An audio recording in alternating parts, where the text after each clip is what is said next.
জুলাইদের একটা যোদ্ধা বেঁচে থাকতে বাংলাদেশ কোনোভাবে আর একটা করদ রাজ্যে পরিণত হবে না।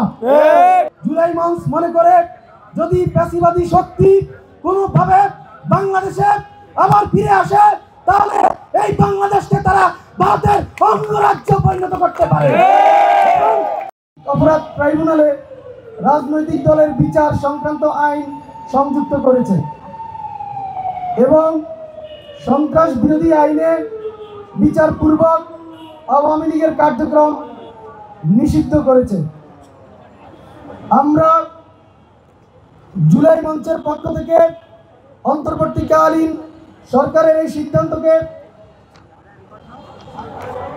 স্বাগত জানাই। জুলাই মঞ্চ বিগত 18 ফেব্রুয়ারি 2025 হতে গণহত্যার বিচার, গণহত্যাকারীদের রাজনীতি নিষিদ্ধকরণ ও রাষ্ট্রযন্ত্র থেকে ফ্যাসিবাদ মুক্তকরণের লক্ষ্যে শাহবাগে অবস্থান কর্মসূচি পালন করে যাচ্ছে। 84তম দিনে আওয়ামী লীগের কার্যক্রম নিষিদ্ধ ঘোষণার মাধ্যমে আমাদের একটি দাবির আংশিক পূরণ হয়েছে। গণহত্যার দায়ে বিচারিক প্রক্রিয়ায় আওয়ামী লীগের পরিপূর্ণ নিষিদ্ধের মাধ্যমে দাবিটির পূর্ণতা পাবে। আমরা অনতিবিলম্বে গণহত্যাকারীদের দল আওয়ামী লীগ ও তার জোট সঙ্গীদের বিচার কাজ শেষ করার দাবি জানাচ্ছি। এছাড়া আমরা জানি যে ফ্যাসিবাদ বিরোধী শক্তিগুলোর অনৈক্যের ফলে আমরা রাষ্ট্রপতি পদ থেকে ফ্যাসিবাদের দোসর ও আওয়ামী লীগ নেতা শাহাবুদ্দিন চুপ্পুকে অপসারণ করতে পারি নাই। তিনি রাষ্ট্রপতির দায়িত্বে থাকা অবস্থায় বাংলাদেশের স্মরণকালের বর্বর গণহত্যা চলেছে। রাষ্ট্রপতি হয়ে তিনি গণহত্যাকে নীরব সমর্থন দিয়েছেন এবং রাষ্ট্রের নাগরিকদের নিরাপত্তা দিতে চরমভাবে ব্যর্থতার পরিচয় দিয়েছেন।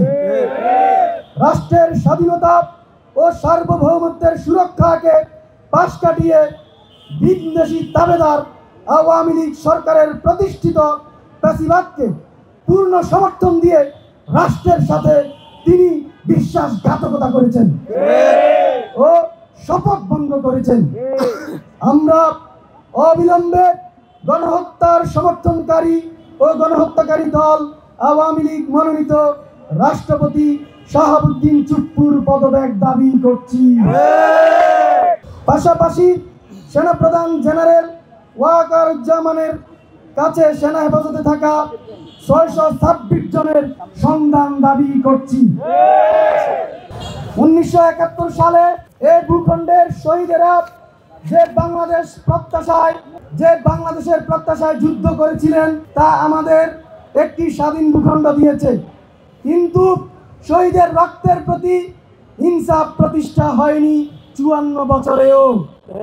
71-এর শহীদের রক্তের সাথে বেইমানি করে বাংলাদেশে বারবার ফিরে এসেছে একদলীয় দুঃশাসন এবং সর্বশেষ 15 বছর ছিল পরিপূর্ণ ফ্যাসিজম, যা রুখতে 2024-এ জীবন দিতে হয়েছে 2000 ছাত্র জনতাকে, যার লক্ষ্য ছিল বাংলাদেশের ওনারশিপ একদলীয় লক্ষ্য থেকে সকল দল মতকে শরিক করা, যার ফলে 24 পরবর্তী সকলের বাংলাদেশ বিনির্মাণের জন্য সমগ্র জাতির একটি সম্মিলিত সামাজিক চুক্তি বা সনদের সবচেয়ে গুরুত্বপূর্ণ হিসাবে সামনে এসেছে।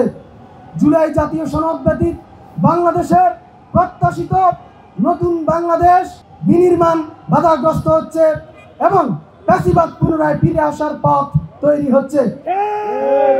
রাষ্ট্রযন্ত্র থেকে রাজনৈতিক পরিসর সকল ক্ষেত্রে থেকে ফ্যাসিবাদ ব্যবস্থার বিলোপ ও নতুন বাংলাদেশের দিকপথ ঠিক করতে দ্রুত জুলাই সনদ ঘোষণা করতে হবে এবং জুলাই মঞ্চ মনে করে যদি ফ্যাসিবাদী শক্তি কোনোভাবে বাংলাদেশে আবার ফিরে আসে তাহলে এই বাংলাদেশকে তারা ভারতের অঙ্গরাজ্য পরিণত করতে পারে এবং বাংলাদেশকে তারা কাশ্মীরের ভাগ্য বরণ করাইতে তারা সক্ষম হইতে পারে।